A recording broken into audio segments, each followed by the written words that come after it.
السلام ورحمة الله وبركاته. توقع مباراة اليوم؟ والله مباراة خوف بصراحة يعني، لكن إن شاء الله نفوز 1-0 بإذن الله. يا المباراة اللي راحت 3.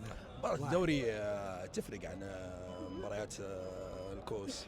بعدين لا تنسى أن المباراة ذهاب وإياب، يعني هنا شوط وهناك شوط، فبإذن الله نحسمها من هنا ونأكد. هذا أهم شيء عندنا، أن نوسع الفارق معهم 1-0، وفي جدة يجون ونكرمهم بإذن الله. يا رجال المباراة اللي راحت واللي قبل 3-4 ما تفرق معي. طيب بنزيما. بعدين الهلال دائما يجي نلعب ضده بالذات في الدوري، يلعب 12 لاعب.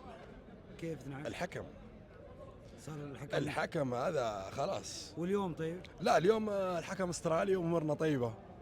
اما يجيبون لي حكم من امريكا الجنوبيه، حتى فار ما عندهم، تيجي يحكم من افضل 10 دوري في العالم. طيب غياب بنزيما. اكيد غياب بنزيما مؤثر صراحه، لكن رجال فيهم الخير والبركه، حمد الله، روما بيأدون الواجب باذن الله.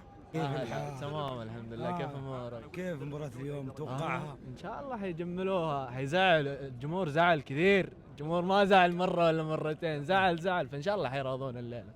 يقول ان شاء الله يا رب. ولد المباراة اللي راحت كم 3-1 في النهاية تفاصيل صغيرة. بدينا زي الناس، الشوط اول لعبنا دقينا كورة نظيفة، كل الامور كانت طيبة، لكن تركيز طار، الدنيا طارت معها.